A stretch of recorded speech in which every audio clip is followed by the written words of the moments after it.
History of Converse. Converse is an American lifestyle brand that markets, distributes, and licenses footwear, apparel, and accessories. Founded by Marquis Mills Converse in 1908 as the Converse Rubber Shoe Company in Malden, Massachusetts, it has been acquired by several companies before becoming a subsidiary of Nike, Inc. In 2003, Converse initially produced winterized rubber-soled shoes and boots. During World War II, it shifted manufacturing to make footwear for the military. Initially, it was one of the few producers of athletic shoes and dominated the U.S. market, but lost its position in the 1970s. As competitors introduced their styles, Converse's portfolio includes products under the Chuck Taylor All-Stars, Cons, Jack Purcell, One Star, and Star Chevron trademarks.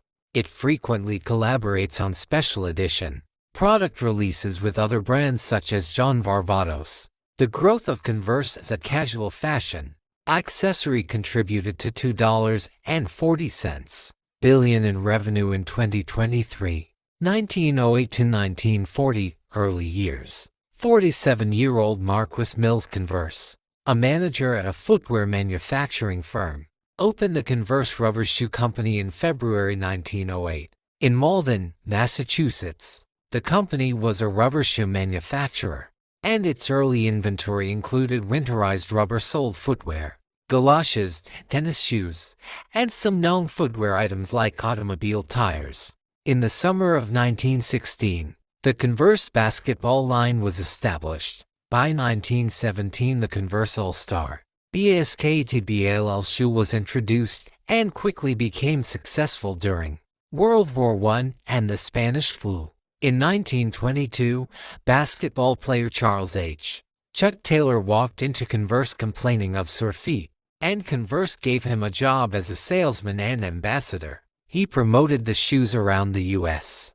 And in 1932, Taylor's signature was added to the All-Star patch on the high-topped sneakers. He continued this work until shortly before his death. In 1969, sales for the All-Star soared until 1929 when the company fell into bankruptcy. In 1939, Converse was sold to the Stone family, who owned Converse until 1972, when the Ultra Corporation proposed an acquisition. 1941 to 2001 war, rise, and bankruptcy. When the U.S. entered World War II in 1941, Converse shifted production to manufacturing rubberized footwear, outerwear, and protective suits for the military. After the war's end, the company resumed production of athletic footwear and chiefly made a high-top shoe, in either black or white.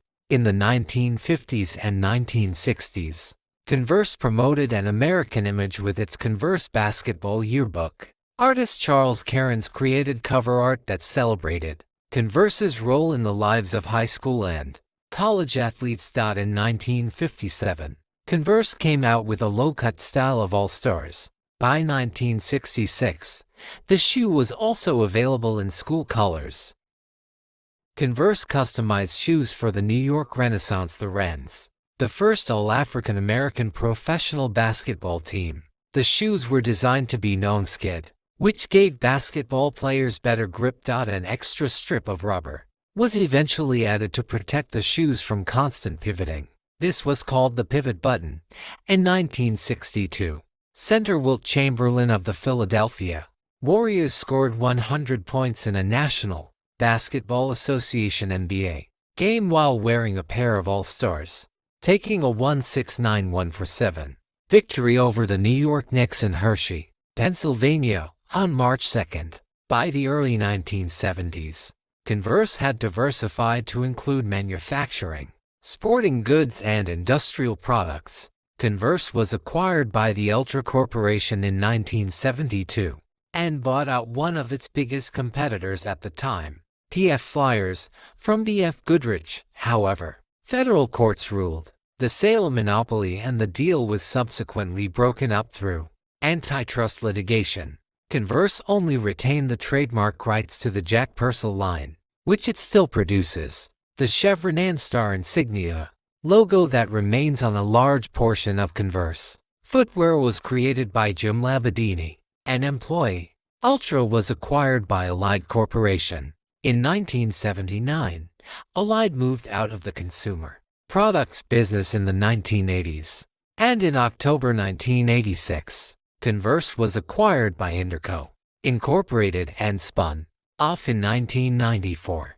Converse lost its athletic shoe monopoly from the 1970s onward, as new competitors, including Puma, Adidas, and Nike, grew in popularity. A decade later, as Reebok introduced new designs and technology to the sports market, Converse was no longer the official shoe of the NBA. Although canvas rubber shoes regained popularity in the 1980s as casual footwear, Converse eventually became too dependent on the All-Stars basketball brand, whose market collapsed by 1989 to 1990. By 2000, Converse was slipping repeatedly into receivership as debt piled up yearly. Converse filed for bankruptcy on January 22, 2001. On March 30th, its last manufacturing plants in the U.S. closed down, as production fully moved overseas. In April 2001, Footwear Acquisitions, led by Marston Casson and Bill Simon, purchased the brand from bankruptcy and added industry partners Jack Boys, Jim Strosser, Lisa Kempa, and David Maddox to lead the turnaround. During this period, Converse moved its headquarters from North Reading, Massachusetts, to North Andover, Massachusetts. The company was located in the town of North Andover for 13 years. 2002 present, acquisition by Nike, and new headquarters. In July 2003, Nike paid $309 million to acquire Converse. In January 2013, Converse announced plans for a new headquarters building. It was constructed near North Station in downtown Boston, on the Lovejoy Wharf, as part of a site overhaul and restoration of public waterfront access. The 10-story 214,000 square foot, 19,900 square meters, office building includes a permanent music recording studio, 5,000 square foot, 460 square meters, gym with separate yoga studio, and a 3,500 square foot, 330 square meters retail store. In May 2023, Converse hired Jared Carver as the new president and CEO.